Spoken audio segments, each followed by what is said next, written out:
Okay, the process is starting now, so we should be live streaming. Okay, still going. Okay. Yep, everyone is now, it is being live streamed. We've got about 30 seconds to go before we start the meeting. Change my glasses as I'm getting older. I can't see anything. We'd never notice, Peter. Okay. Gillian's just joining us now. Okay. All right. Just a few more seconds to go, then we'll start. Looks like we've got a full contingent tonight. Okay, it's now past. Would like to welcome everyone to tonight's meeting, all councillors and also all the members of the public who are viewing this live on YouTube. Just have to read out some statements. This is an online meeting streamed live on YouTube, open to the parishioners of Easton and invited speakers only. Section 78, Coronavirus Act 2020, allows parish councils to set up virtual meetings. These regulations are currently in force until May 2021. To participate, an invite passcode will have been distributed via email prior to the meeting. This can be obtained by contacting the council and signing up for 12 p.m. on the day of the meeting. Okay, so again, welcome everyone. And what we will do is I will just say that I'm going to move an item on the agenda from position 10 to just after position 4. If we may be joined by a member of the public shortly, and that will then lead in.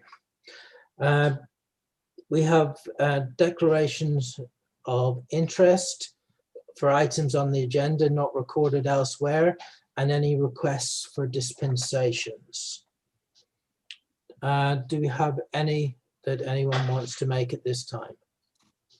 None from me. Nope, not hearing anything from anyone. Okay, we need to receive and approve the minutes of the meeting of the 1st of February 2021. And I think our guest has arrived, so I'm just letting him join. Okay. What we need to do is receive and approve the minutes. So hopefully you've all had a chance to view the minutes and are happy with them. Has anyone got any comments they want to raise with regard to the minutes? I'm going to be perfectly honest, Chair, I haven't had a chance to read them yet. Okay. Has everyone else had a chance to have a read? Yeah. Yeah. Okay. Could I have a Mark? I should imagine you won't be able to vote because you've declared that you haven't been able to read them. Could I have a proposer who's read the minutes, please? I'll propose it. Could I have a seconder for the minutes? Yeah, I'll second it. Stuart. All those in favour? Okay, excellent. Okay. Are there any matters arising from the minutes not on the agenda for information only? Anyone got anything? No. No. Okay. Right. As I said, we'll be moving item 10 forward. But what I will do is I will hopefully, because there's so much to cover tonight, what I've done is I've created a PowerPoint presentation to make it easier for me to go through an awful lot of this. So I'm going to share my screen with you now.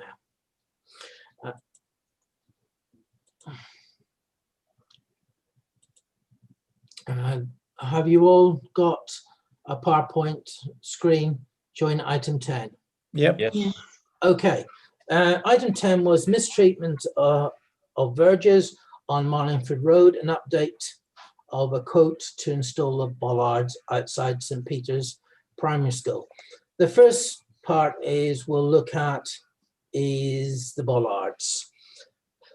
Unfortunately, the lady who deals with the bollards is not at work at present.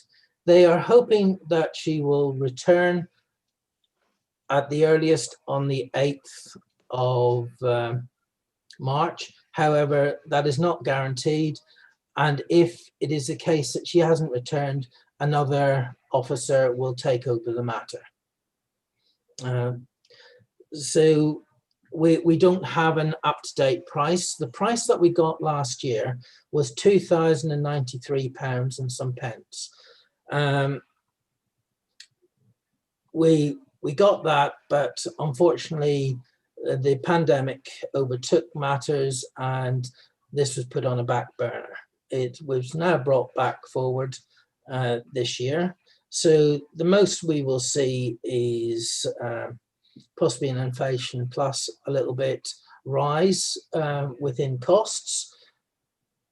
And is what people want to do. We have a choice of just leaving it for another month until the next meeting to make a decision, or what we can do is we can decide now subject to certain conditions being met, i.e. that the quote hasn't gone up by more than 10%, the money has been received from the land sale, etc. So that means that things can then be progressed straight away. Does anyone have any comments they would like to make on that? Yes, Mark. I'll make a comment. Well, first of all, we haven't got an up-to-date price in. Yep. So there's nothing we can agree on this evening. It's not gone through finance and governance with a fixed price at this moment in time. Secondly, we are not in receipt as yet of any of the land sales monies. And although it is highly expected everything will go through without any further hitches, we have had delays, extensive delays with this. And I, for one, will not be signing anything off until the monies are in the bank account. That's my comment. All right. Anyone else would like to make any comments? I'll have to back up that we did make that commitment. We would not buy these bollards until the money was in the bank. Okay. And Margaret did say that she would have some cash if available. I doubt that's going to be possible, but I think we should postpone that now till April. Okay. Money's in the bank, and then we go with it with everything in place. Yeah, that's no problems at all. We can do that. Okay, we're going to move on, but I've got to read some statements out. Tonight is not my intention to lay out the law as it stands in relation to landowners' responsibilities in relation to the matter of a civil case which looks at the issue of duty of care. If we can identify those deemed on a balance of probability under civil procedures, we will take the necessary action to remedy the situation. If a person is unhappy with the way we have conducted the business of the council, they are at liberty to make a complaint in writing to us, and we will conduct an internal investigation, or as an alternative to contact the monitoring officer at South Norfolk Council and raise their concerns with that officer. So the next part we're going to look at is the mistreatment of verges. What we need to do is start looking at, let me just, at this. This is a lorry delivering to a site which is under refurbishment, and it has created an amount of damage to the verge. As you can see here, quite a substantial amount of damage to the verge. I have today been in contact with the transport manager for Medlars and advised him of the situation. plus have sent him photographs of this. He is now investigating the matter, and he assures me that his drivers will be told they will not be allowed to go on the verge anymore. But he is coming back to us with a formal reply after interviewing the driver. The next image we have is of this, I'm not sure if you call them Jeeps, trucks. I think they call them trucks these days. Ute. Of part on the property. It has gone over the verge, gone over the pavement, and is parked within the drive.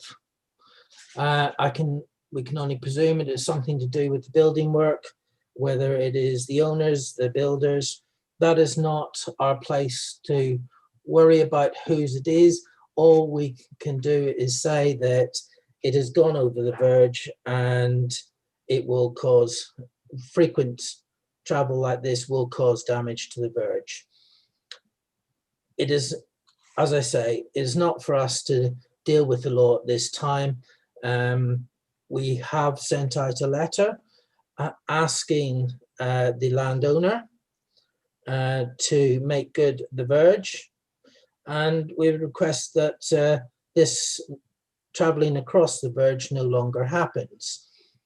I understand that tonight we have a member of the Brooks family present, speaking on behalf of their father. Okay, so we will go across to public participation shortly. Before we open the public section, I'm advised to read out the following. This is a public meeting of a duly elected parish council, established in law under the Local Government Act 1894, amended 1972, to act as a civil local authority. The meeting is minuted, and under Section 78, Coronavirus Act 2020, recorded and presented for live broadcast. Anyone speaking as a member of the public is doing so with the knowledge that anything they say will be recorded and held indefinitely, as will the written records of this meeting. At this time, I'm going to adjourn for public consultation. Mr. Brooks, please identify yourself, and for the record, if you could give your full name and in what capacity you are speaking in relation to the matters concerning the parish of Easton. Hi, I'm Lee Brooks. I am the son of the owners of 15 Marlingford Road, in which we have a view of the property at the moment, and speaking on behalf of my father, who is disabled. Okay, Mr. Brooks, if you would like to make your statement.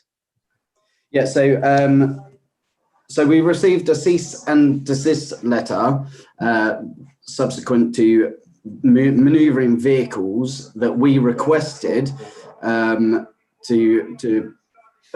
park on these grass verges.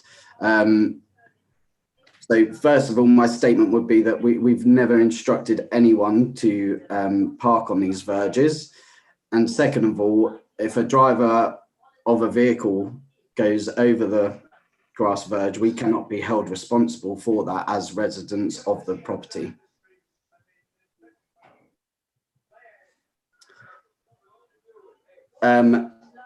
Second of all, we've looked down Marlingford Road and noticed multiple damages to verges, and would like to ask what other cease and desist letters have been sent to other residents that you deem responsible for the damage of the verges along Marlingford Road, or is it just us as number 15 Marlingford Road?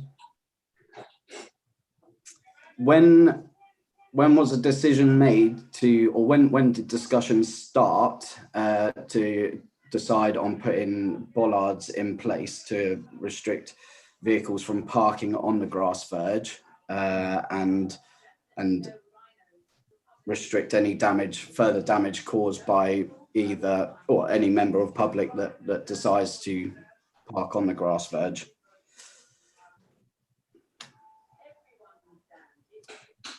Bear with.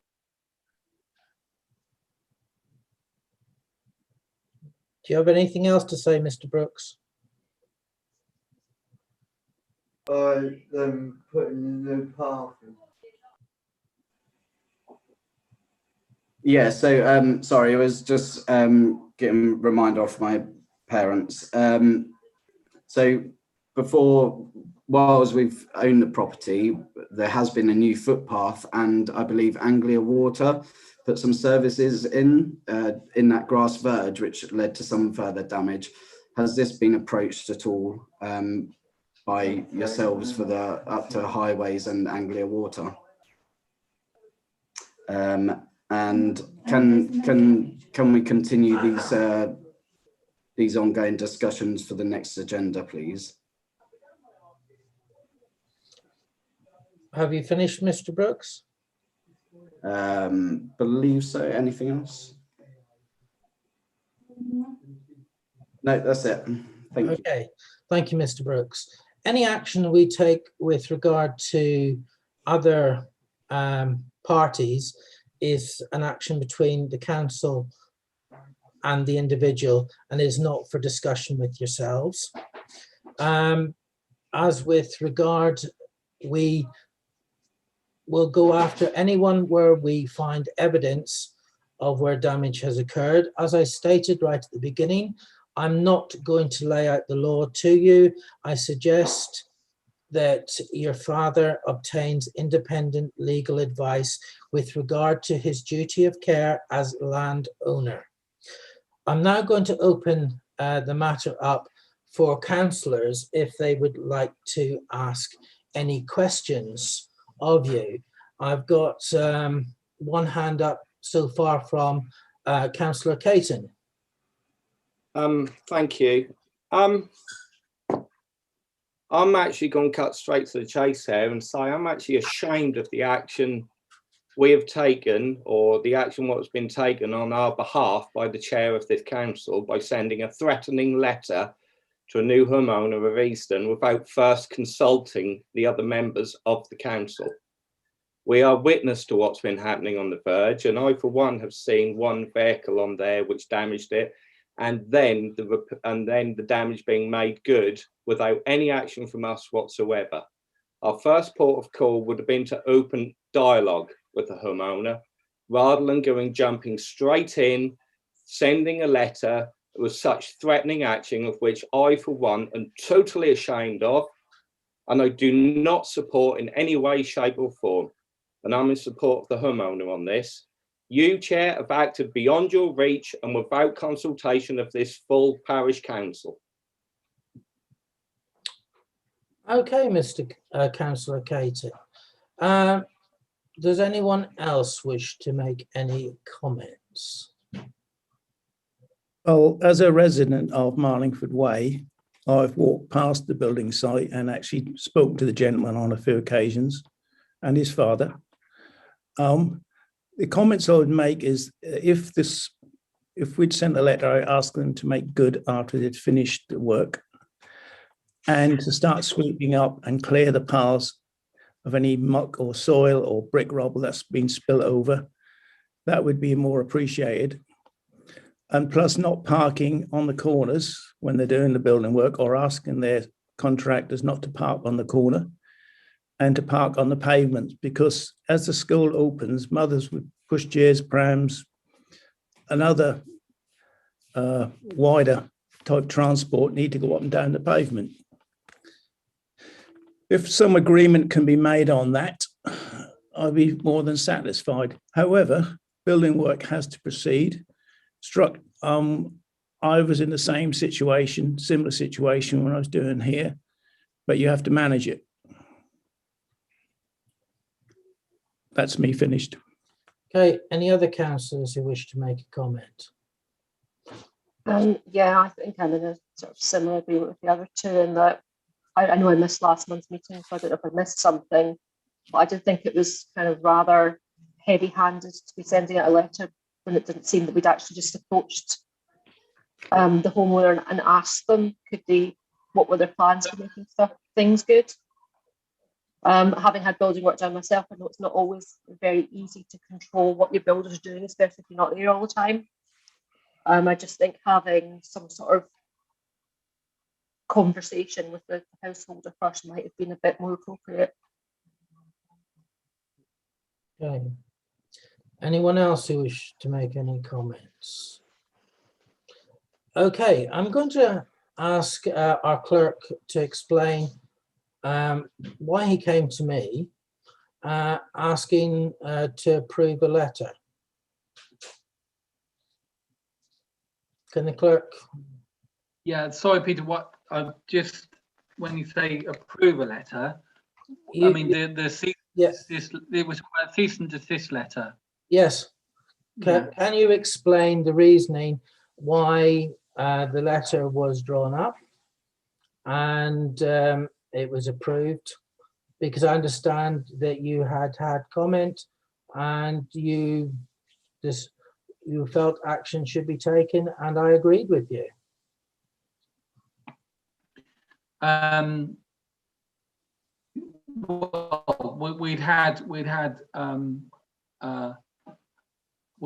a comment from a councillor and from a member of the public that the verge was had been ripped up. So yeah. Okay. So but was asked right. if we could put that on the agenda.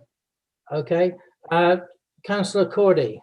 Yeah, I was the councillor that asked Francis to put it on the agenda for tonight because a member of the public had asked me to do that, basically. So I brought it to the clerk, Francis's attention to get it on the agenda for tonight's meeting. Okay. All right. Okie doke. Right.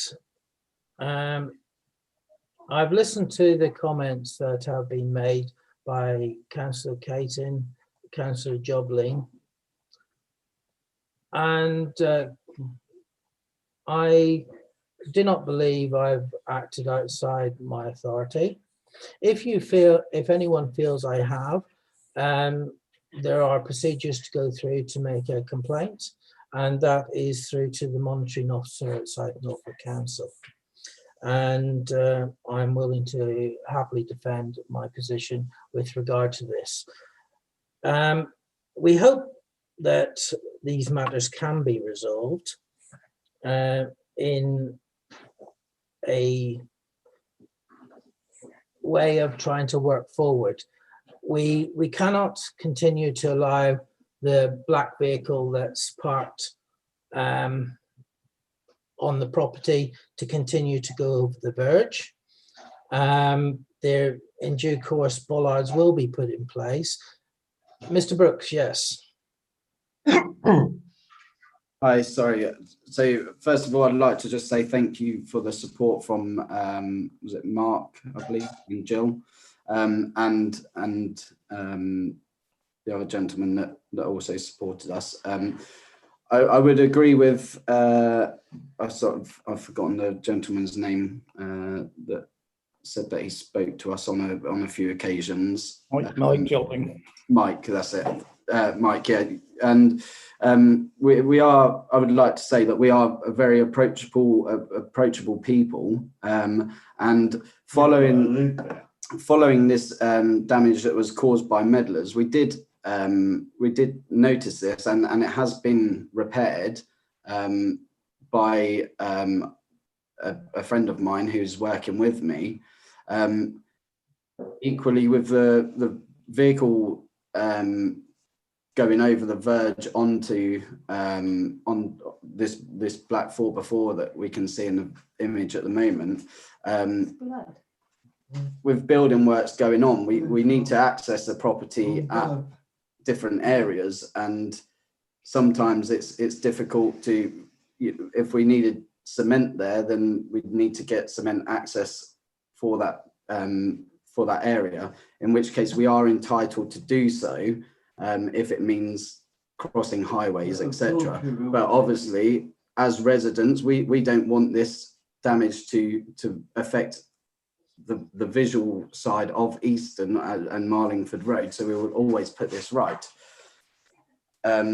We previously owned a property on 97 Dereham Road in Easton, which we renovated and caused some damage to a verge and put ourselves out to maintain it and repair it and maintain it to a standard that was no longer sort of visually disturbing to the eye. So I will always reiterate that any damages that are made subsequent of our building works will be maintained because we want it to visually look nice and tidy for us as residents of the property. We're spending a lot of money on the property, so therefore we don't want to make the area look untidy. However, we obviously want to ensure that the other grass verges are maintained. But going back to was it Mark who said about the letter? When we receive a letter that states if this activity continues, we will immediately seek a temporary restraining order in the county court against you and in this matter. That's a very threatening letter to be receiving with no pre-warning. As I said, we're very approachable. We're not horrible people. We're not going to become angry. We've always tidied up the footpath where you can see the brickwork is missing. If we've got rubble on there, we're aware. I've got children myself, we've got grandchildren, things like that. So we're aware that children are nearby. We've bought a property near a school. We're fully aware that there is a school nearby. We do try and avoid parking on the corner. However, we do get the school run parking there. So it may be at times that the vehicles that are parked on the corner may be apparent to be part of the property of the building works. But if we get there at 8 o'clock or 8:30 in the morning, sometimes we can't even get onto our own driveway because of the school run. And we accept that. So we may park our vehicle on the corner temporarily and then move it. But sometimes it's quite difficult to when you're halfway through, I don't know, lifting a heavy still to go and move your vehicle at that moment in time. So if there's any problems with anyone, we're more than happy to be approached. What we don't want is to cause any upset throughout the village of Easton, but equally we don't want to be threatened by the parish council. And Peter, I will just say that when I received your email yesterday, which again doesn't come across in a friendly manner, where you stated to myself in my email, if your father is willing to accept the terms of the letter that he was personally delivered by our clerk, I see no reason to show any of the images relating to the damage to the verge at tomorrow's meeting. Again, that's a very threatening letter, threatening statement. It's saying accept responsibility, or I will show these images. For what? For is that for humiliation or? No, it is to prove, because you asked for evidence that it was yourselves that had caused the damage, and that is what has been produced, is the evidence that shows. So the damage. I'm not going to debate this with you. If you're unhappy with the way I've conducted myself, you can either make a formal complaint to the parish council, or you can contact the monitoring officer. I will go to the standard. That is fine. That is no problem at all. That is in your rights to do so. Can I interject here, because this is getting out of hand? If we have an issue concurrent from here, can I be the point of contact with Mr. Brooks to discuss that and get it tidied up and cleared up without going through this process? We all know he's got a considerable amount of building work to go on. We all know the school run. We all know what needs to be done to put it right. and we'll hold him to account, if that's agreeable to you, Mr. Brooks, to make the verges good, clear up the site when you're finished your major works, as we all have to do when we do this sort of work. Yeah, so yeah, Mike, I'm more than happy to. I'm more than happy to speak to anyone that wish to approach us. But yeah, if you wish to be a main point of contact, that's absolutely fine. But That's got to be the agreement of the rest of the council, though. All right, I'll put it to the other members of the council if they agree that Councillor Jobling takes on the role as point of contact dealing with the Brooks family in relation to their development. Councillor Hudson, do you agree? Yes, I am in agreement with that. I think perhaps it would have been a good idea if we'd approached them first, really, before that letter went So out. you agree? Councillor Renders. Yeah, I think that if we want to create good neighbours, that as much as I support you and what you've said and done, Peter, I'm happy for Mike to be communicating with Mr. Brooks. Yeah. Councillor Cordy. Yes, I'm happy for Mike to be the point of contact. Councillor Caton. Yes, I'm happy with that. Councillor Lewis. Yeah, I'm happy with that. I think any dispute like this ought to be sorted out in an amicable way right at the beginning, rather than escalating it. Okay, Councillor Betts. Yeah, I'm happy with Councillor Jobling doing that. Councillor Moy. Yeah, I'm also happy with that. Councillor Landals.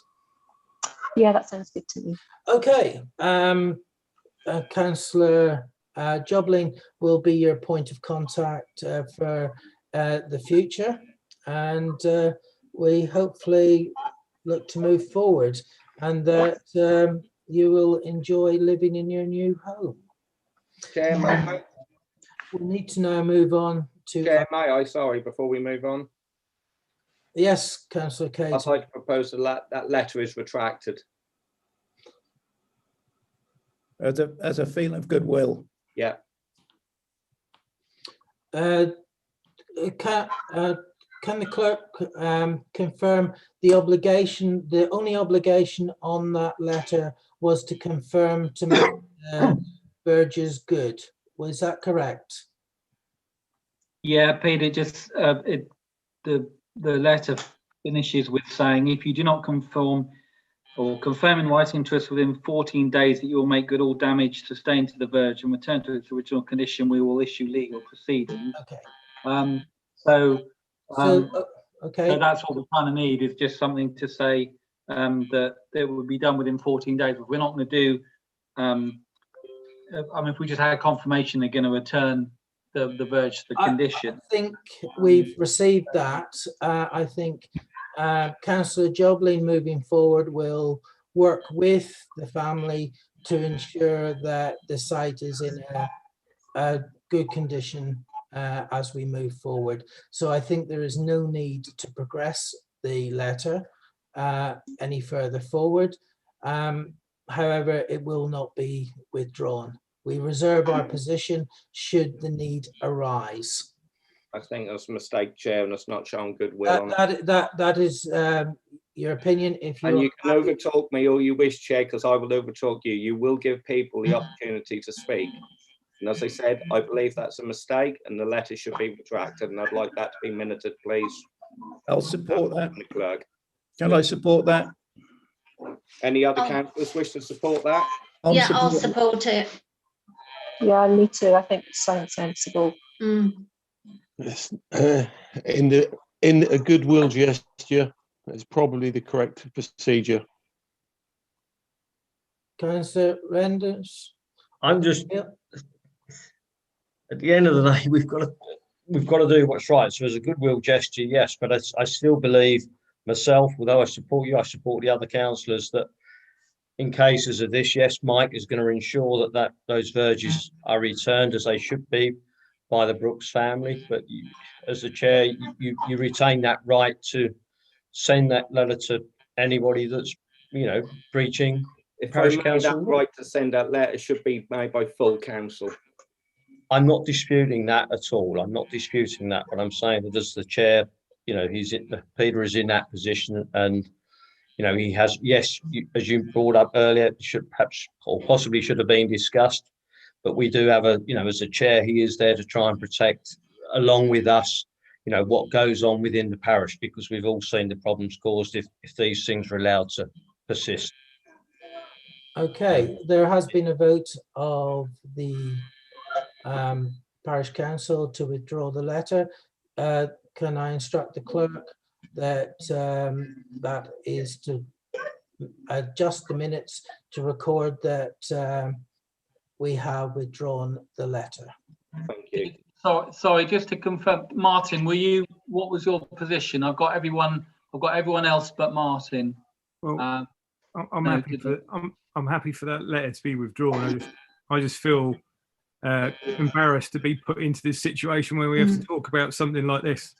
I feel a bit ashamed and I feel a bit embarrassed. I'm squirming listening to this. So whatever way we could deal with this amicably to get on with it would be great. Okay. Agree. Yeah. Peter, you're basically, you think less should carry on? I think our position should be reserved should they not be in the future repaired. No, that would be it. But at the moment, the council have voted unanimously to withdraw it, so it's withdrawn. Okay. Okay. So that's 9-1. Time needs to move on. A lot of time has been spent on this. We now need to move on. I'm sorry, Mr. Brooks, we have no more time. We have a lot on the agenda to go through.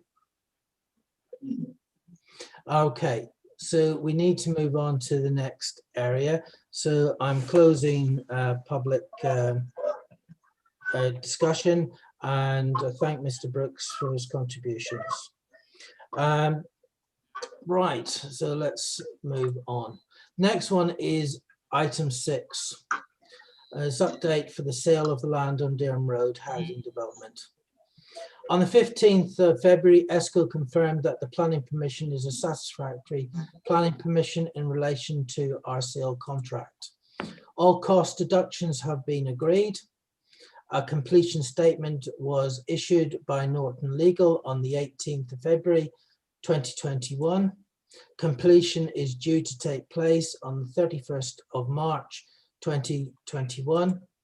Easton Parish Council will be in receipt of net proceeds on the 1st of April 2021, totaling £816,212.58.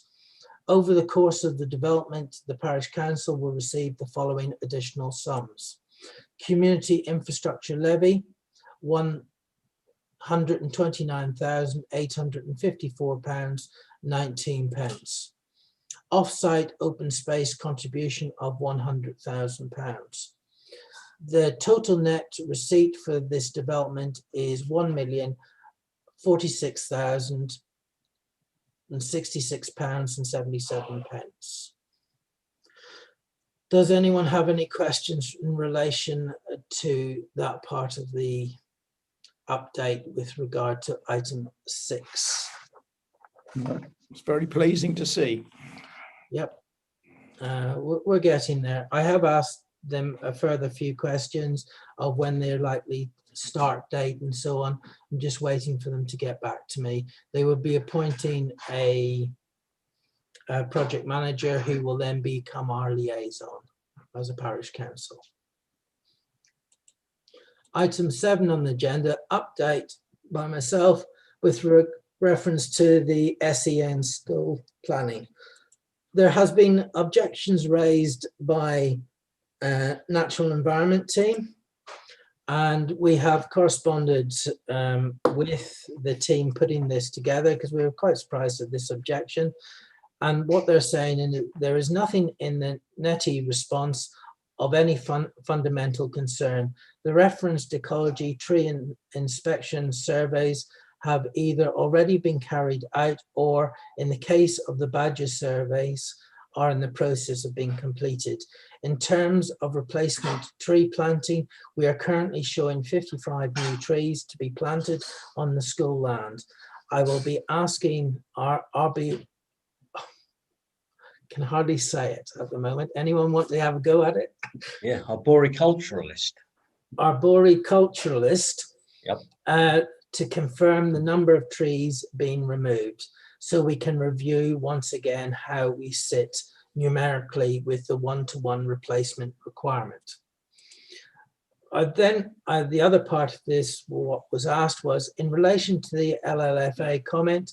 It is a common response from the LLFA to object requiring further information.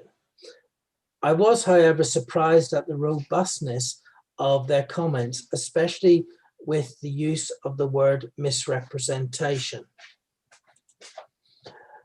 We have also, their response was, we are also meeting the LLFA this week to review its consultation response. It is important to note that there are separate drainage strategies for the school and the road.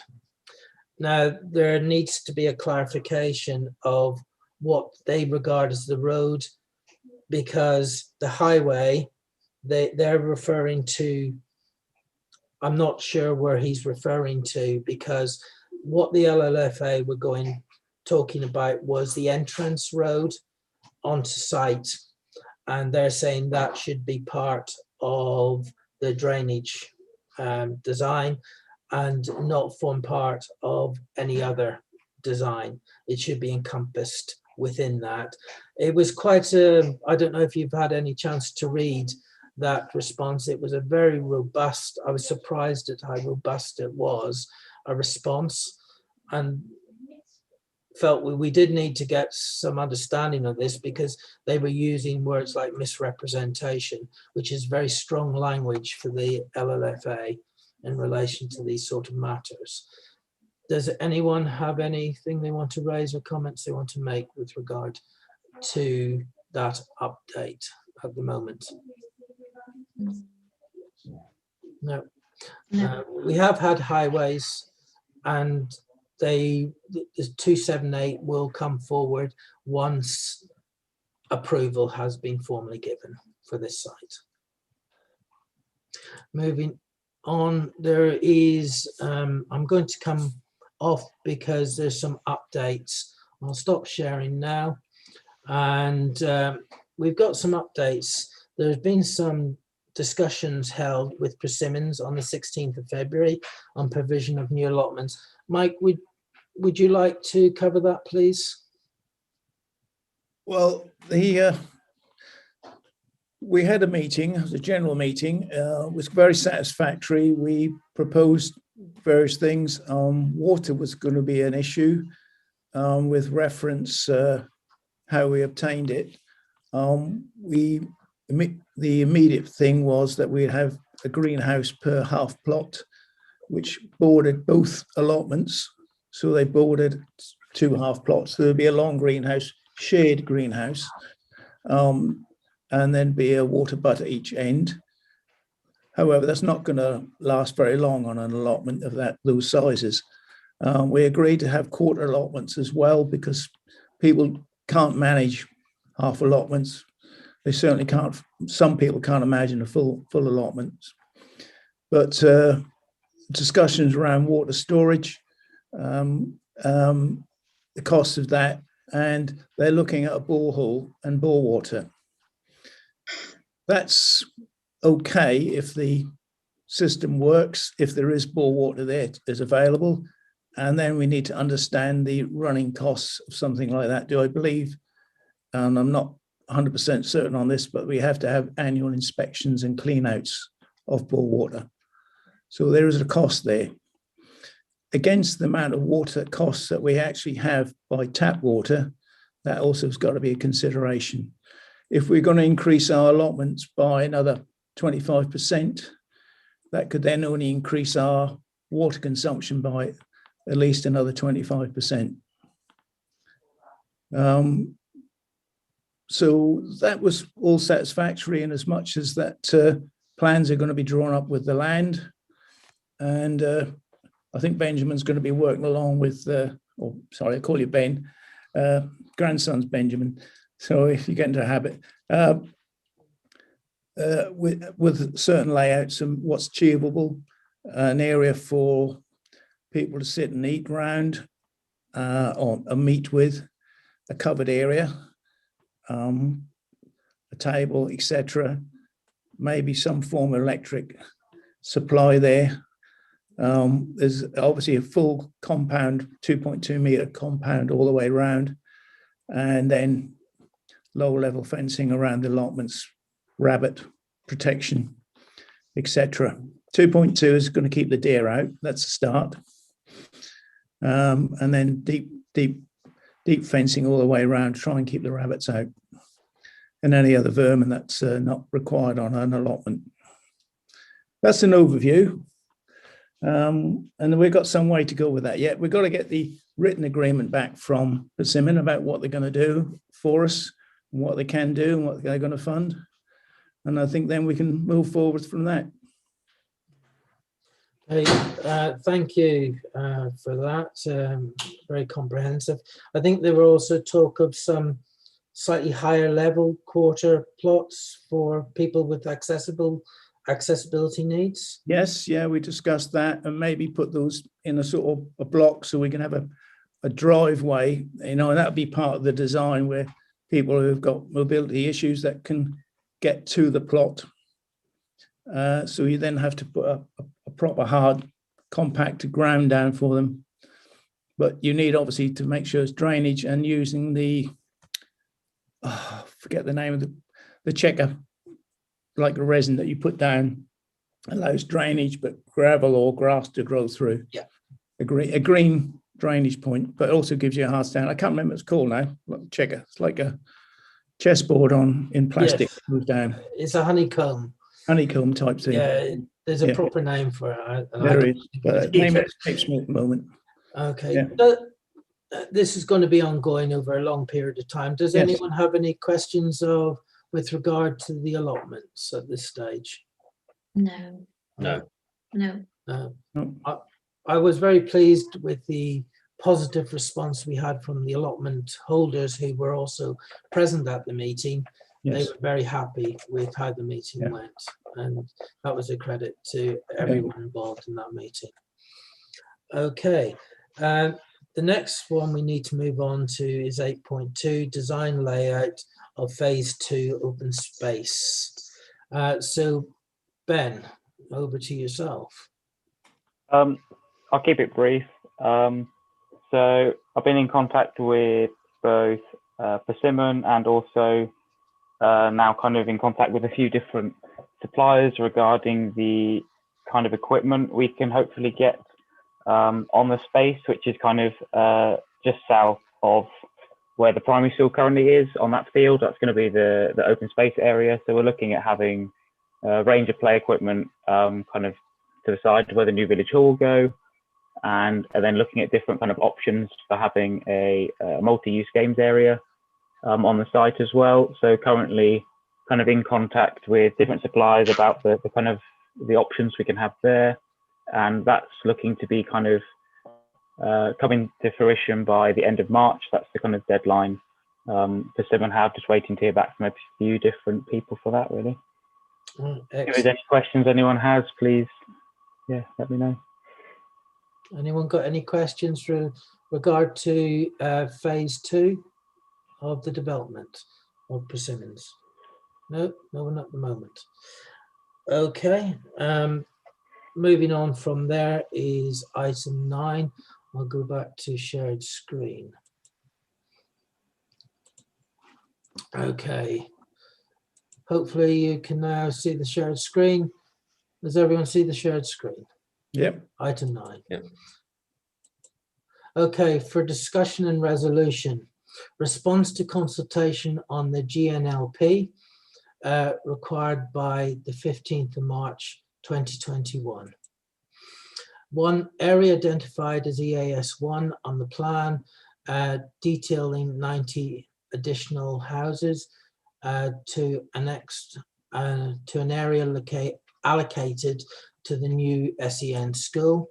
We need to look at the area allocated to the north of the Dereham Road, which was a I've used the word dump, but it's landfill is probably a better term for it. It should have been inert material, but there is a problem with high levels of contamination.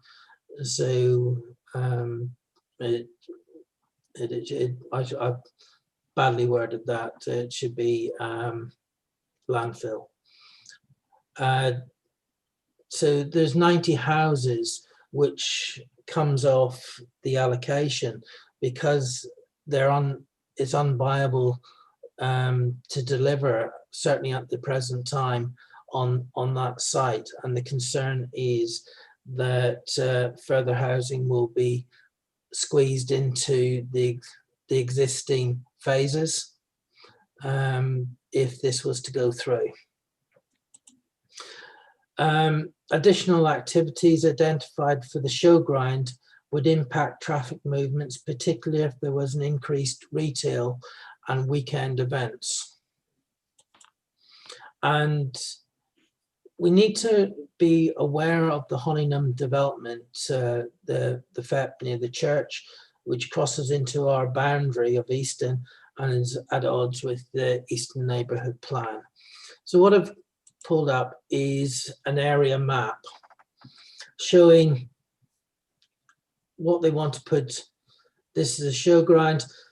The areas that are of greatest concern are here. This is where the school is going to be, but within the document, it's allocating this area to 90 houses.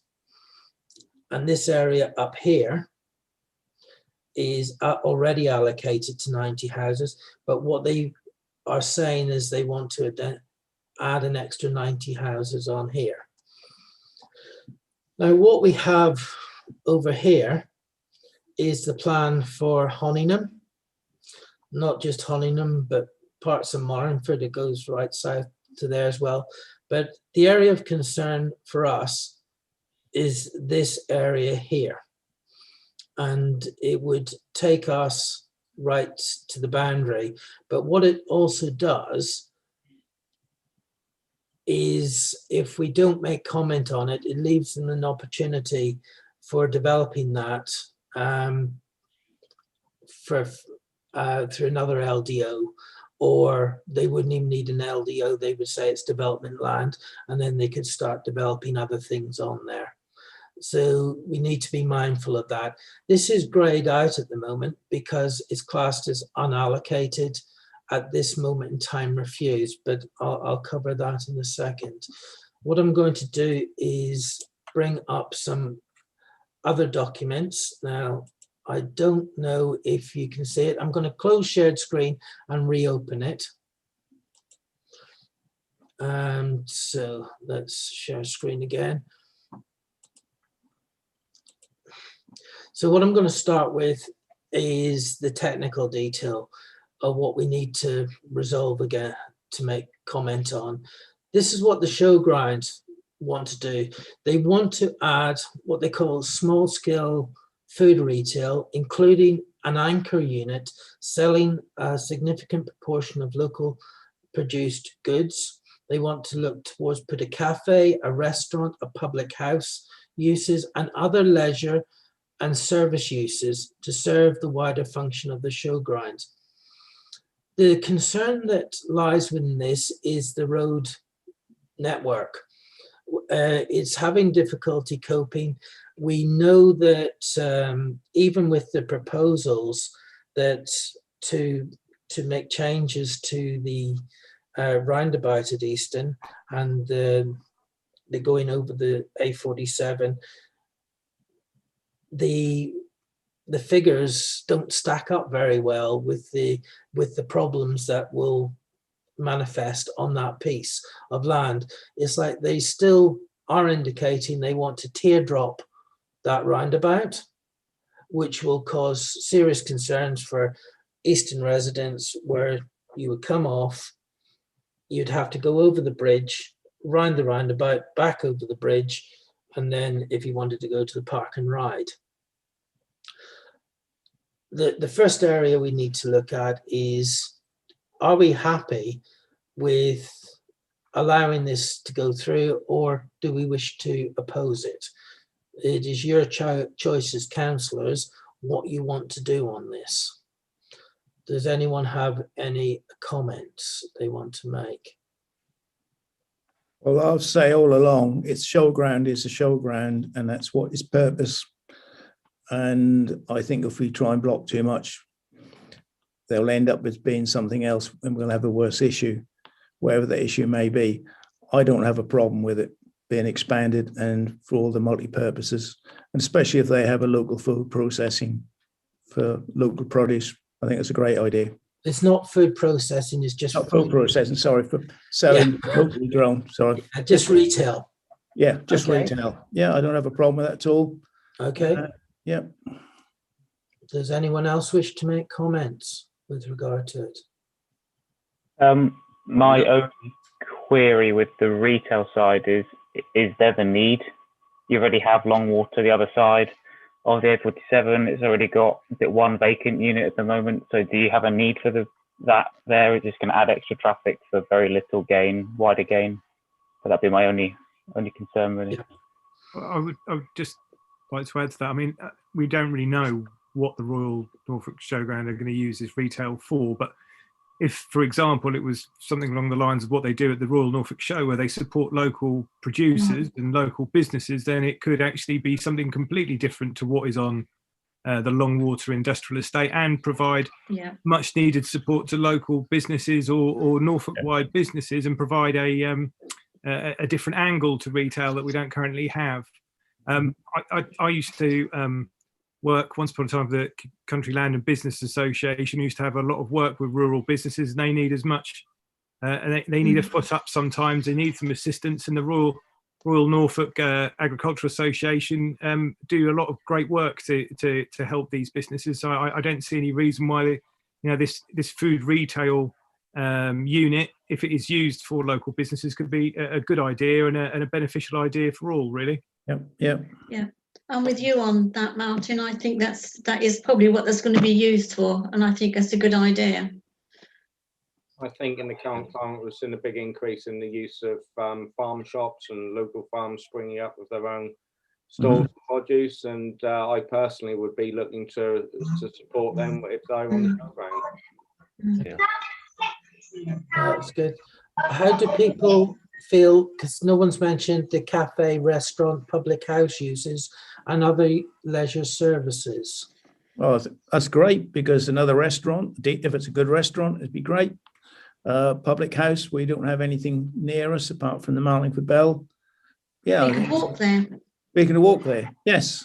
Stagger back. And stagger back, yes. Yeah.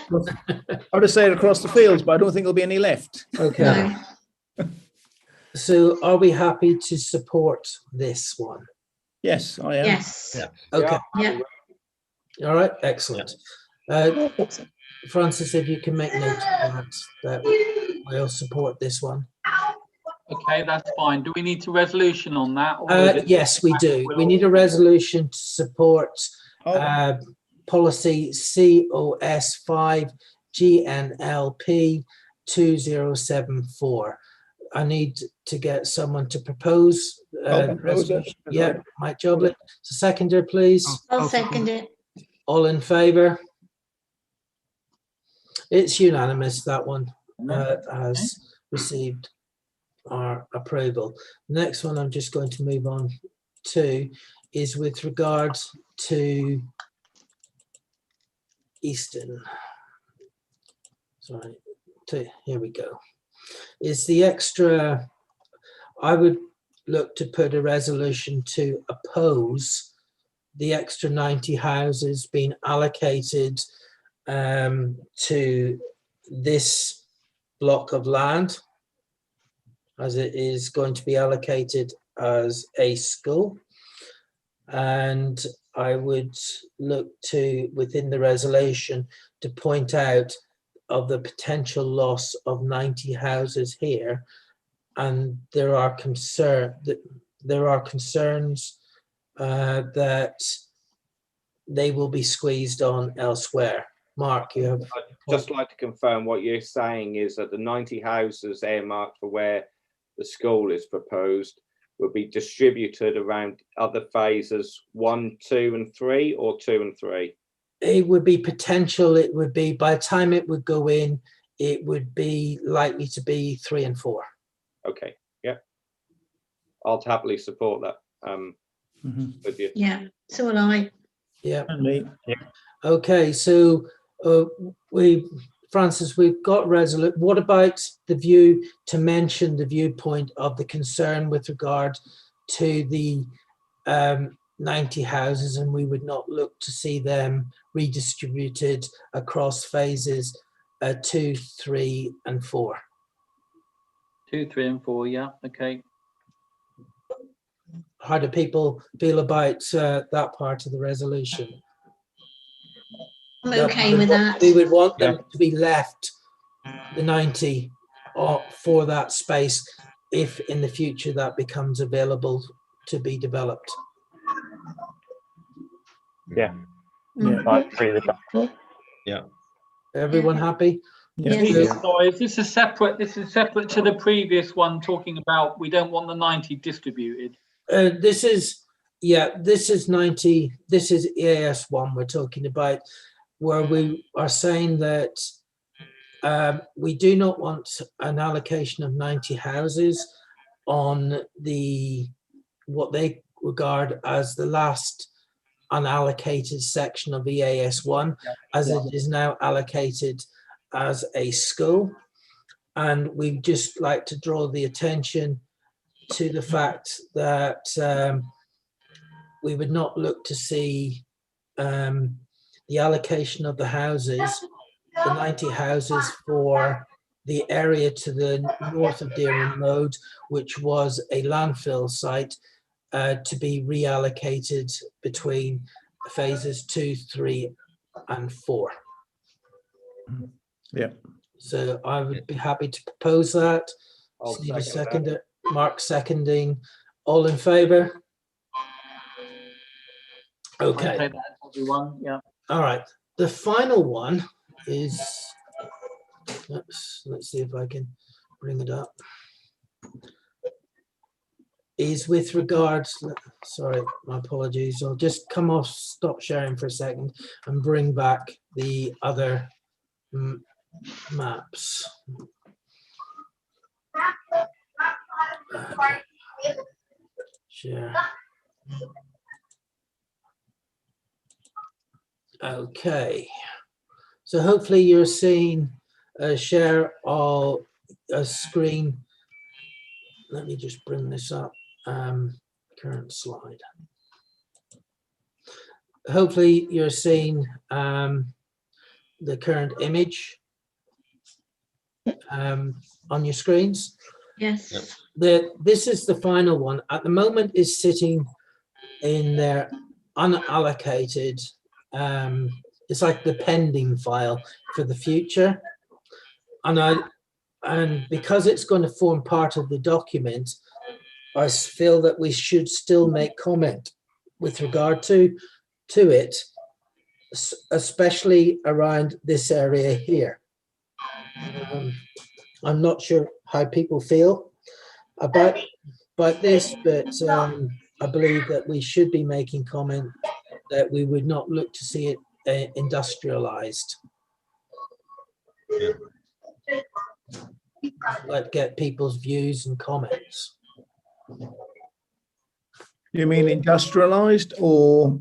Yeah, domestic at the moment, housing?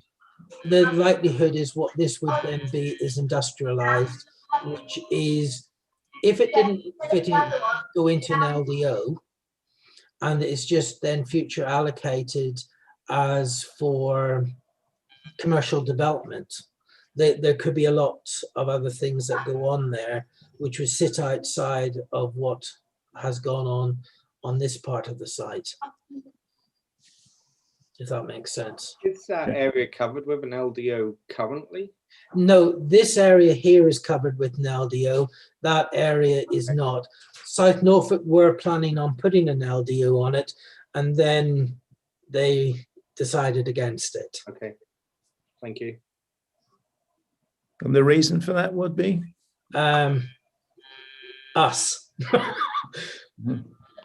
They decided that grade 1 listed church, opposition from the local community was very strong and vociferous. If you remember that we took Broadland District Council to the High Court, where they've now adjusted, the plans were adjusted, and we have meetings with anything that they're doing on that site now, and mandated by the High Court. Who owns the land, Peter? Do you know? This land is, this land I understand is owned by the Alston family. There is a part of it, I believe, down here that is owned by Diocesan House, or the Diocesan Board of Trustees. Yeah, I think that's what they would call themselves. So that section, I believe, is the section that's owned by the church, and then the rest of it, I believe, is owned by Hollingham Thorpe Farm, the Alston family trust. How much does he want for the land, Peter? Well, how would I know? Oh, It's at the moment, it's like green belt. it's agricultural land. Well, that's fine. Just a big allotment then. Yeah, I think he's got other ideas, but I don't think we'd have enough money to buy that piece of land. So I think all we can do is make comment with regard to it. So I would look to resolve that we would just like it mentioned within the reports that we would not look for this site to this part of the site to ever come forward for commercialization of industrial units or private housing. If they wanted to plant it out for a woodland, no problems with that. Yeah, but could we not buy part of it? A border. If you say Diocesan House on that top right corner, it's under lease to the Alston family. So okay, that's all right. Just options it's something we need to consider at some point. It's a possibility for the future. But right at this moment in time, I don't think it's something that we could look into, because I don't think we would have the finances to actually purchase that. But it may be something that we can actually look at. Okay. Is everyone happy? Does anyone have any other comments they want to make about that? The idea of the resolution, just to make comment on it? No, yeah, I quite agree with that, Peter. It certainly feels worth making comment on it. Yeah. Okay, so I would put as that we resolve this. I need a seconder, please. Yeah, I'll second. Second, all in favour? Yeah, unanimous. Okay, so let's move on from that. We're now on to item 11 on the agenda for discussion and resolution, Action Play and Leisure Limited playground quote for the phase 2 of the JPF refit, utilising the offsite open space contribution of £100,000 as specified in the Deerham Road Section 106 agreement. Note the resolution will consider an April commencement of works based on an advance from the land sale proceeds due to be received also in April 21. This is what we would be looking to achieve, and this is the overview of the finished park with all the different items on it, from the timber aerial runway through to an accessible roundabout, to an accessible swing, to adventure trail through to a younger children's play area and further bench, accessible bench. The cost, the total net cost to complete the revitalisation of the Jubilee playing field would be £35,993. We put in the things that would be likely to come on, which is the swing, which is an accessible swing, the Yaxham. There'd be a springy cow, because we live in a rural community. Thought a springy cow would be the most suitable. The accessible carousel, it would have a wet pour around it for longevity of it. We'd look at a combo trail for young people to have some real exercise and fun. With also a non-bump timber seesaw and the aerial runway timber. So that would be the aerial runway. Looks like fun. I think Mark's really looking forward to getting I on was it. just waiting for the comment. The timber's not big enough. So that's where we are with that. What we can decide is that we can resolve that once the money comes in, we then put in motion to get the work started, or we wait till the 12th of April to bring the motion in on that date.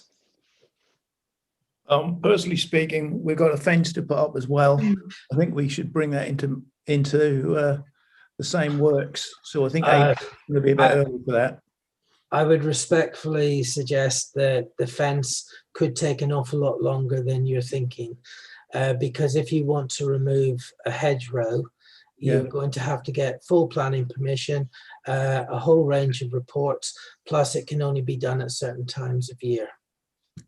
Well, that's fair enough. Although then we'll put a hold on that, because I think from a health safety point of view, the fencing is far more important than the new play area.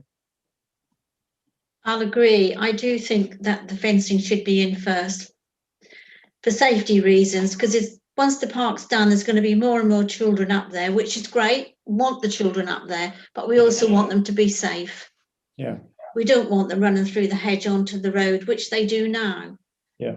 So in my opinion, I do think that the fence should be in first. As much as I'd love the play area to be there, but we have to think of safety. If I can, I think we need to look at this as an entire project and see what the actual scope of works will be with replacing the fence around Jubilee, just to see the extent in which either the hedge is one removed or two partially damaged for the installation of the fence. We can look at this as an entire project then and make a decision based upon that.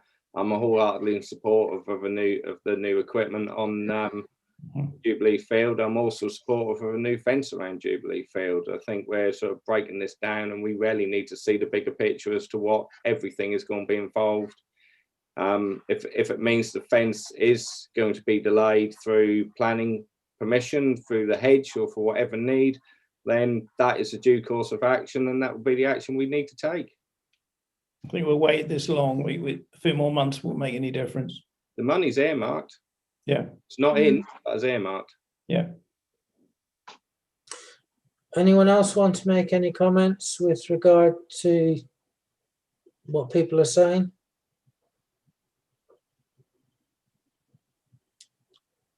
I just think it'd be good to understand how long we have to wait for the fence before we make a final decision, but it doesn't make sense to do it all at one time. Otherwise, you put the equipment on the field and then you have to stop the kids playing on it whilst you do the fence. Yeah. If you take, we are going to be discussing later on, but I think we'd move that item as part of this discussion, because we were going to look at, Mark was going to bring forward the costings, I believe, with regard to the fence and so on. So, Mark, do you want to add in what you've found out so far? You talking to me, Peter? Yes, sorry. Yeah, I haven't had any costings back as yet, and I don't think Mike has. No, the guy who was part of the CGM costing wasn't back till today off annual leave. So although I made contact last week, or the week just the end of last, or Friday before last week, then that's still in abeyance, I'm afraid. Can I ask, sorry, Mark, can I ask of you both what the conversations were regarding the hedge and the new fencing with the people you met? We've not actually met anybody on site yet. I've sent out to 2 people, one of which wants to meet either me or Mike on site. Yeah. So, and hopefully that'll happen in the next week. Okay. I've heard nothing back from the other people yet. Yeah. Okay. But I will chase them this week. Yeah. We did preliminary work with CGM, but I canned it because I knew that this wasn't going to happen and the costs were going to be out because after 3 months, everything goes out the window anyway. So I've got no provisional costing at all. But after talking to Mark, I can appreciate there's a lot of work to be done to put a proper fence in place. We've come up with a scope for works that need it. So we get like-for-like prices, which then can be tweaked once we've got the correct supplier, the most value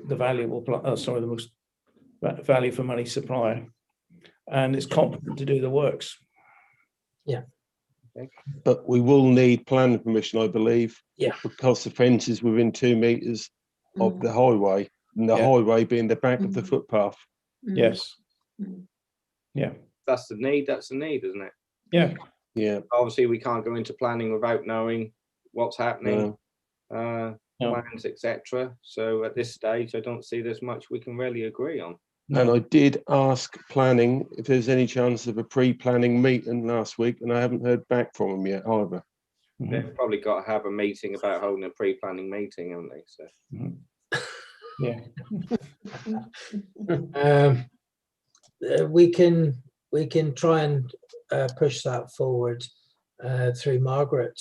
We'd probably be able to help facilitate that a little bit quicker. And hopefully we can arrange, because pre-planning meetings normally cost money. Right. There's a fee normally associated with them. So what the suggestion would be is to speak to Margaret to see what we can arrange where it's not costing us anything to get some advice. Okay. I have one question on the £100,000 open space contribution. Is there a restriction as to exactly what that can be spent on? Meaning, would the fence be included within that fee or not?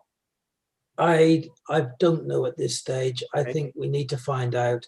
And what I would suggest that we do is we defer this matter till our next meeting on the 12th. Yeah.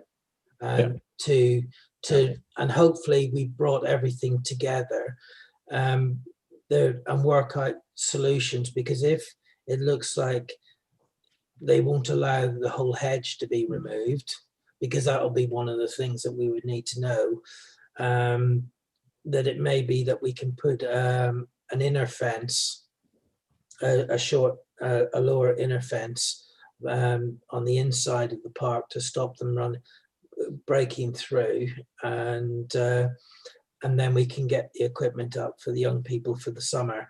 Otherwise, you could be looking at the autumn, winter before any of this was to proceed. Planning's 13 weeks minimum. Well, with that said, I'm 48 and I've been waiting for this on the play park in Easton, so a few more months isn't going to break the bank, in my opinion. And yeah, we've also got to think about the young people of the village. And we are by asking for a fence to be put around.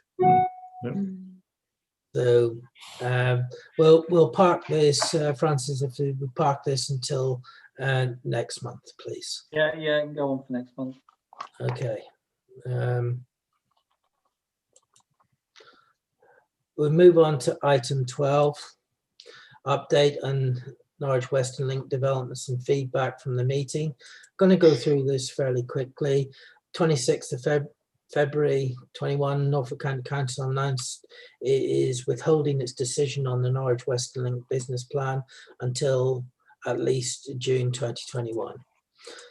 The last meeting I attended, it is my personal view, is Norfolk County Council has made a total mess of matters.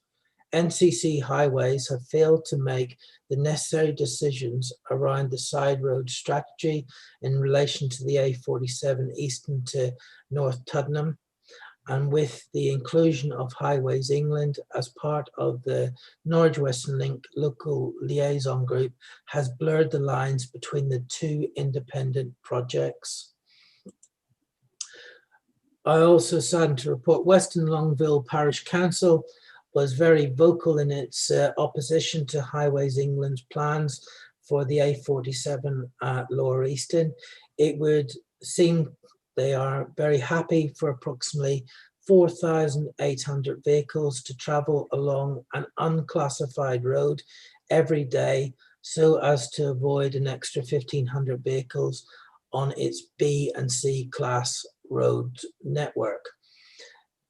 This would still only give traffic through Western Longville at only 4,100 vehicles a day by 2025. We are experiencing 4,800 vehicles right now of the 2019 survey. And I'm also saddened to say that this view was shared at the meeting by Ringland Parish Council. I can, however, advise Highways England is pressing on with its submission to DCO and is on track to submit middle of March 21. At the moment, they're just finishing dotting the I's, crossing the T's.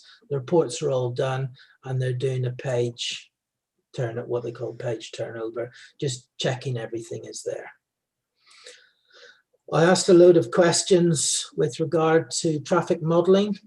And I've received some of the responses, and one of the responses was the current usage of the road is 4,008, and it's unclassified road, 4,800 vehicles traveling on it every day on average.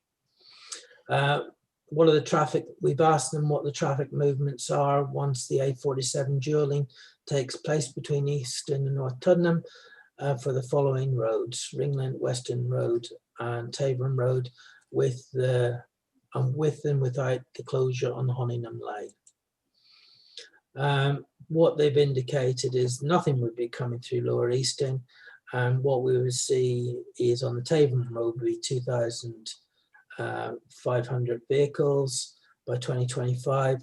With Honingham Lane closed, they forecast that the Ringland Road, Western Road and Taverham Road would reduce to approximately 1,200 vehicles in 2025.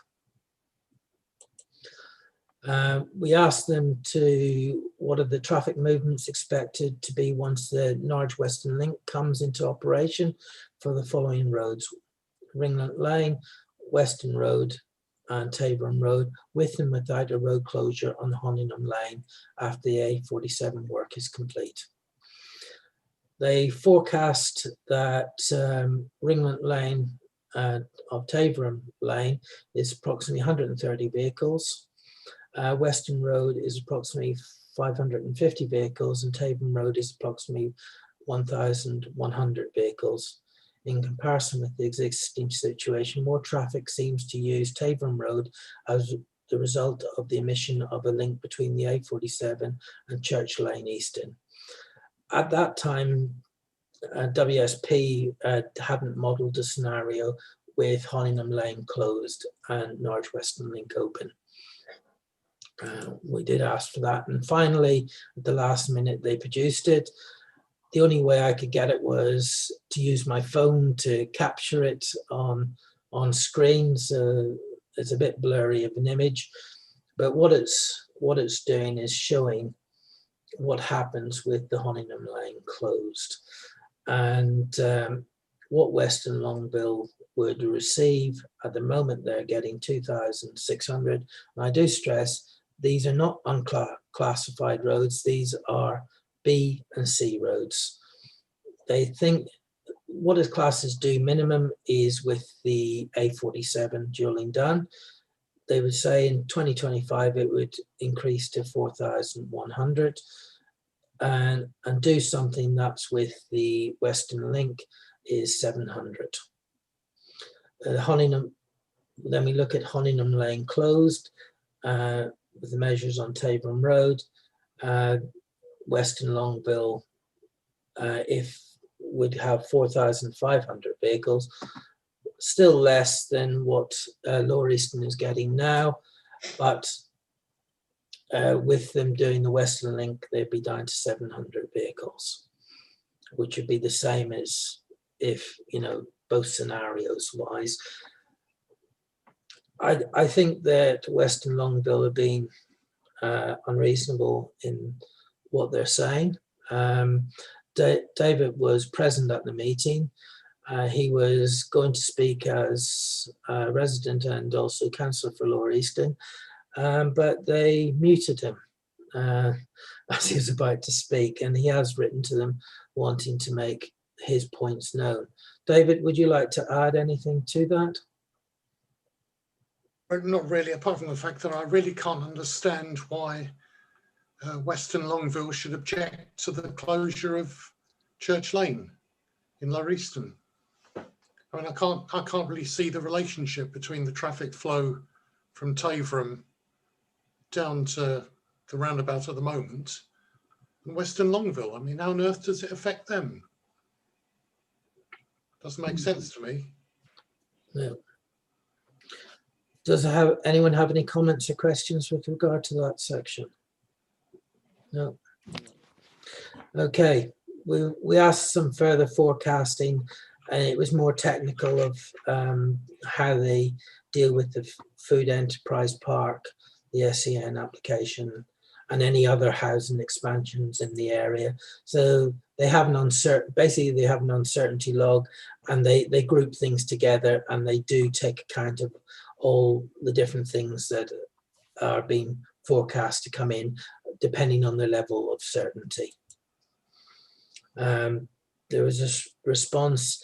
I asked them how they prepare the figures, and they're just saying they analyze everything in accord with the Department of Transport guidance. So they take account of everything, and then they gave us a link to how to get to it all. I asked some further questions, which they were refusing to answer. And we now understand why, because they didn't want to tell us at the time that they were deferring the decision until at least June. We did ask about this third-party BAT survey report that's been made available. When it's made available to NCC, they confirm it will also be shared with the group. They didn't want to seem to do that. That BAT survey basically has indicated there is a protected species, an endangered protected species, which is in the way of the Norwich Western Link. And a report has been commissioned by a group, and it's about to be presented to Norfolk County Council, which brings into question whether they can go ahead with Route C. But they did answer my last question. Does the latest ruling against government in relation to road building and environmental impacts and climate change affect this project? They say no, it doesn't. Has anyone got any questions on this area? No. Okay, moving on. So I'm going to come off sharing screen. So I've sort of covered all the areas that I need to. The next item is item 13.4, discussion and resolution, Finance and Governance Committee, Easton CLT Working Group to resolve to approve CLT Board representation by the Parish Council and to seek avoidance of any conflict of interest by councillors performing a scrutiny role for the Council while retaining board membership of the CLT. Would anyone like to start us off on that? Mark. Well, as you were aware, Chair, and some of the members of CLT, I'd actually put myself forward to stand as a board member. I did this due to another board member resigning last week, and felt it was important that the CLT continue to strive forward in getting the actions done and the work done for, as we've requested so far. As you're aware, Chair, we have had an email correspondence, and I will say this evening, I don't know what's happened, but none of my emails from yourself or the clerk has come through until this evening when I've logged on to Zoom. So apologies, I haven't had the opportunity to read your reply as I'm talking to you now. I'm fully understanding of the situation. With that said, I'll be retracting my offer to sit upon the board. Yeah. And I'm happy to do so. I feel my role within the finance and governance is the important one over deciding with the board of CLT on what matters are taken forward there.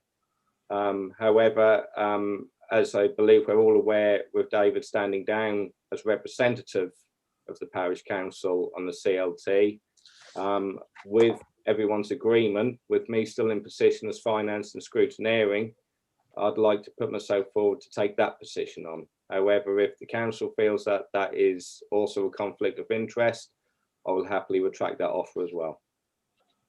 I'll continue on from that. I would support Mark's request. He will be joining the board and have no voting rights. He will be able to represent the Parish Council on any matters that we've resolved. I think we need someone, if there is anyone else who would like to put themselves forward for being the Parish Council representative on the CLT board, if they could make themselves known now. No one else. So Mark has put himself forward. I would like to second that. I would like to have a show of hands for all those in favour of Mark being the Parish Council representative on the CLT board. Unanimous. Okay, Mark, you've now got that role. We now need to move on to the advice that we've received from NALC and also today from South Norfolk in relation to board members with voting rights and also being on the Parish Council and what needs to be declared and what needs to happen. Francis, as clerk, can you take this section, please? Yeah, I can certainly go through the discussions I had with Russell Reeve, and because he's sent something in writing. Are you okay to talk about the discussion you had with Emma? Yes, yeah. Yeah, that's fine. So if you just bear with me, folks, I'm going to just dig this up. I said trying to find it, and that obviously isn't it. So sorry about that. Always the way, isn't it? Let's get rid of that.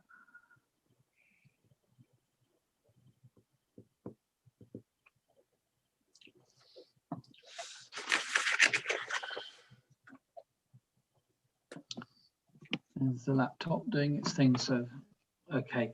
So basically, Russell has said, whilst I was comfortable with you acting both in the role as clerk to the Parish Council and supporting Easton CLT as the consultant. I do feel that the councillors, whose role will be to review and scrutinise the proposals from the CLT, should be independent of the CLT. I suggest parish councillors should be wary of having the dual role of both being a parish councillor alongside also participating in decisions being made by the CLT working group. If this, I think you meant to say that, if this went beyond attending as observer stroke non-voting representative at the meetings. Otherwise, there's a risk that there would be an adverse reaction from residents at some point over what was being done, by whom, and over whether arrangements were sufficiently transparent and the interests were being properly declared. So in relation to my role, and we'll discuss this at the Finance Committee, basically I am a consultant, if you like, working with the CLT. I may well advise as RFO on a preferred option when it comes to business case, but all I'm doing is I am just providing you with my advice, and all the decisions are made by councillors, they're not made by me. So Russell, in a previous conversation I had with him, said that's absolutely fine. You are not making decisions here, you are only offering advice, and therefore there is no conflict of interest.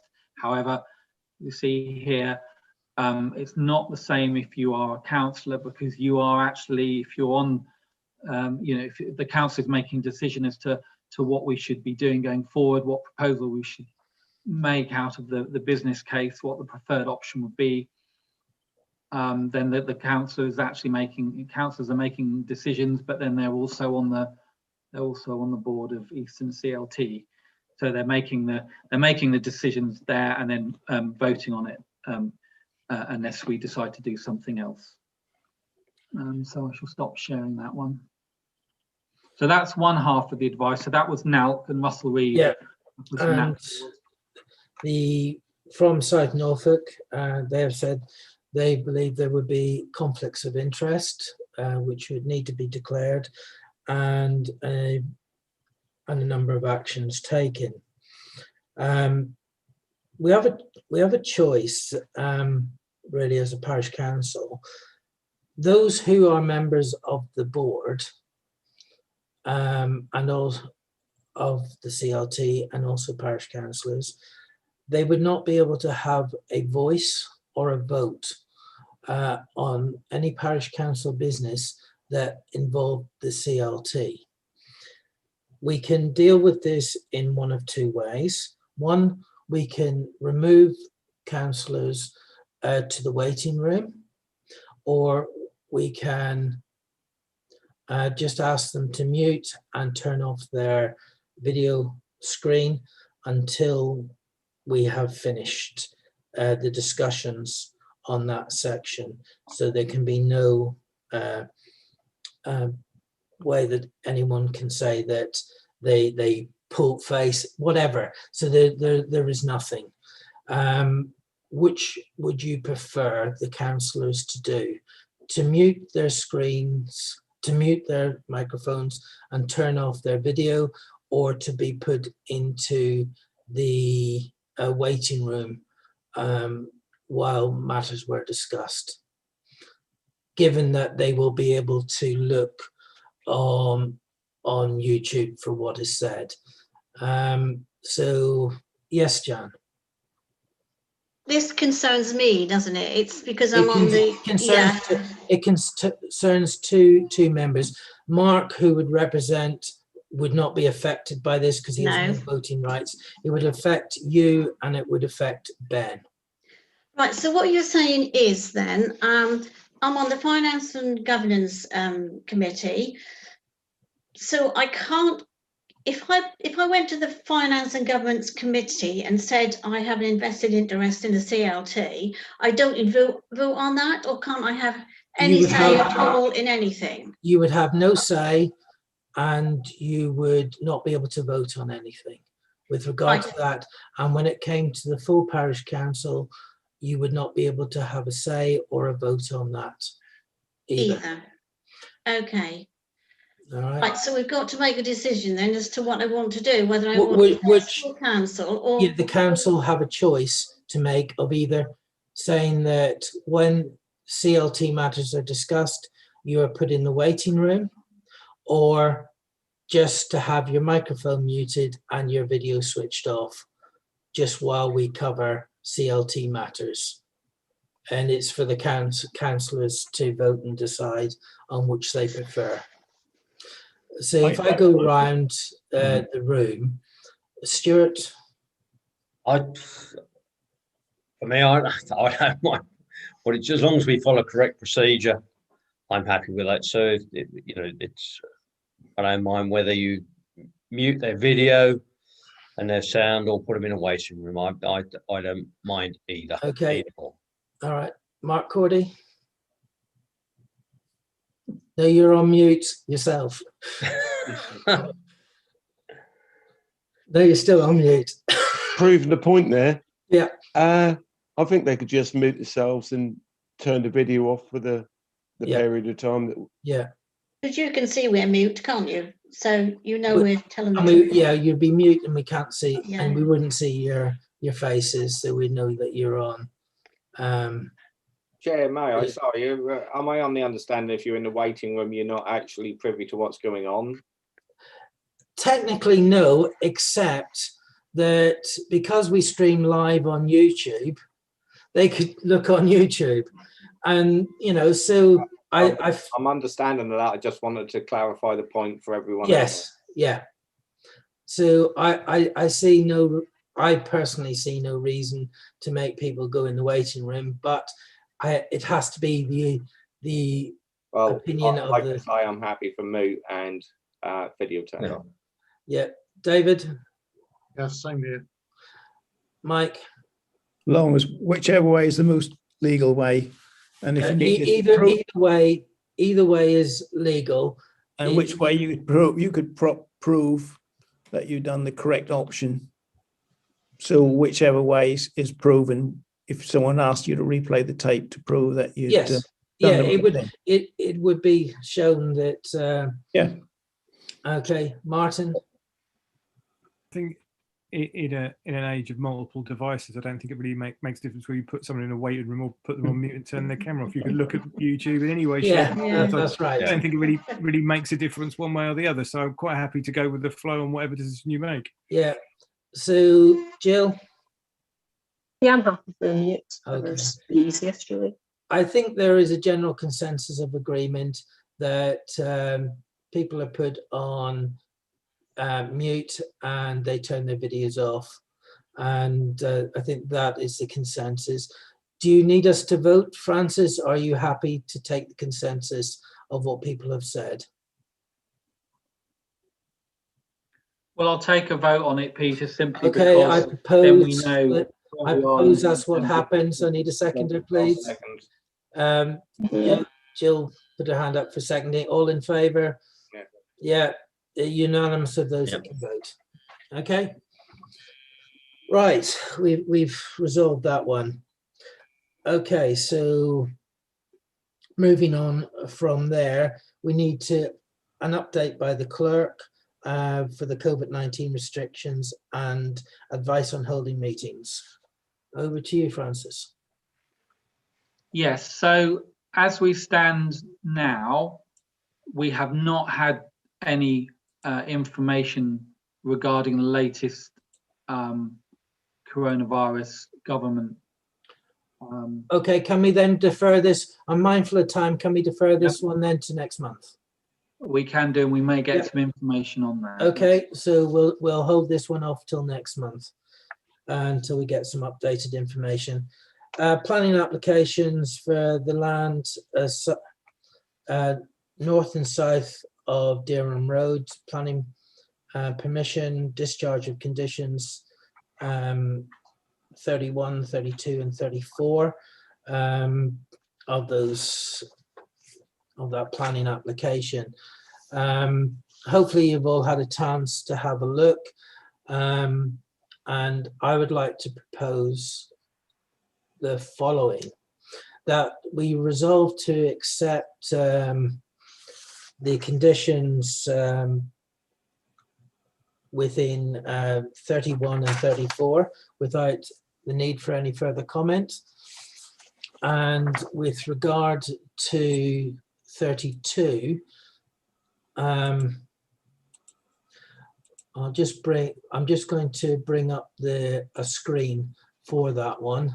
My apologies. Let me just share the screen that we need to do for that. Okay. We approve without comment. We resolve to approve the discharge of condition 32 to the subject to the following comments. We are pleased with the overall balance that has been reached in mitigating against the adverse impacts of the development and its construction on the ecology of the area. However, we would like to see 2 minor alterations to the plan on the grass verge near plot 21. Plot 21, this is the grass verge, and plot 196, this is the grass verge area. We would like to see the installation of wooden bollards to stop these areas becoming unofficial parking places. We have the support of Chris Watts, planning officer at South Norfolk, for the inclusion of wooden bollards, so he will support us in that request. Does anyone have any comments or to make with regard to these resolutions? I think it's totally acceptable. Okay, so what we have to do is I propose that we resolve to approve the discharge of conditions 31 and 34 without further comment, and we accept the 32 subject to the comments mentioned. I need a seconder for that. Yep. All in favour? I'll get Mark for that, did I? Yep. Yeah. Okay, so that's that one done. I'll stop sharing again. So that's done. We have no other planning applications outstanding. We have no one wanting to take part in public participation at this stage. So what we'll now move on to is the finance and governance. Okay, again, I think I'll rattle through this as well. Unfortunately, I haven't had a chance to read the minutes. That they didn't arrive in time, so we're going to defer that meeting. Francis, is there any need to do the reserves at this stage? I don't think there is. I mean, it was agreed we can do that at the next meeting. It'll be behind, but we'll have the full year's accounts. So we'll go through those. Playing field is deferred to next month. Approve the financial risk assessment policy. Yes. Do you want to bring that up on the screen, Francis? Yes.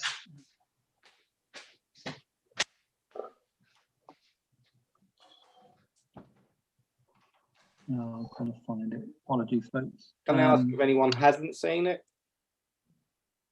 I've read it. It was sent around. I've read it. If we've all seen it, are we all happy with it? Yeah. Yep. It's just bringing it up so that the public can have a shot of it. And I don't know why I can't find this. Okay. If you can't find it, what we'll do is we'll post it on the Parish Council website. I just need it proposed and seconded. Yes, I will propose it. I can second it. Yeah. All in favour? Yeah. Okay, that's okay. The same to be said for the training policy. If you've all seen that, it's a very simple one. I can bring. I have got that one. If you want to have a look at that one, just bring that one up very quickly. Yeah. It's not seem to be happening, Franz. You can't see it. No. Has everyone seen it? Yes. Stop sharing and then reshare your screen, Francis, please. Yeah. Again, if we've all seen it and it can go on the council website, I can get this one. Okay, so does someone want to propose? We I'll accept propose. that. Seconder, please. Yeah. All in favour? Yeah. I'll make sure for the public that these documents are on the Parish Council website. Thank you. And finally, it's the annual parish meeting, Francis. So at the moment, I've got I'm looking at 10 organisations who are hopefully going to join that meeting, and waiting to hear. So five so far have said they're coming. Got another 5 who I'm waiting to hear from. Okay. I can rattle through who they are, but I can talk about that. Well, actually, it will be at the meeting will be in April. That's when we're going to hold it. Okay. No problem. Yeah. No, Yeah, happy that's with no that. problems at all. So it's all in hand, Francis. That's what you're saying. Yeah. Okay. No, that's good. Any correspondence received and responses or actions required? There's been a few things. So there are some. I've got too much paper. I do apologise for that. It's the way, isn't it? Are they important? Yeah. No, we're in a hurry. Right. Okay. So there's been we've had a contact made by a resident regarding the dog signs at College Heights on the playing field. We used to have them, that someone's removed them, and we are going to replace them. So I will bring that forward to the next meeting in terms of actually getting something that we can agree on. It would probably be cheap-wise something that was sort of on the ground, one of these, because obviously it would cost to put it up on a fence. Whereas if we were just to have something on the ground, be less likely to be removed by an act of vandalism. Yeah. But that's what, it's really what we need to put something up there just to say no dogs allowed on the playing field. Okay. But I can send something around to everyone. Yes, please. So that was one thing. There is some planning enforcement training on the 17th of March. If councillors want to, if they want to come along to that, I'll send them the details. It'll be by Zoom. Margaret has sent her report in, and I've forwarded, or will forward that to all councillors. And we'll publish that on the Parish Council website. And we'll publish it on the website. And there is a vacancy within NALC for a councillor to join the NALC board if anyone's interested in that. And if they get hold of me, I'll send them the details. Okay. And that's what I've got. Okay, that's it. I haven't discussed apart from.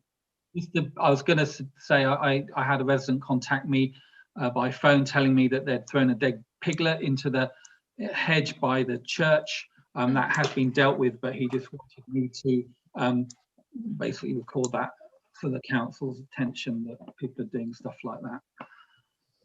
Okay. Can we put this on the minutes for next meeting? I just remembered something. Obviously for the next winter, is it possible to have some grip bins in some of the roads at the end? So you're looking for the Parish Council to provide grip bins? Whether that's us or we approach South North, I don't know how it's done, to be honest, but I was approached. Obviously too late and don't need them now, but some of the roads, I mean, Marlingford Way is one, some of the other roads, to have one at the end where gritters don't go. Okay.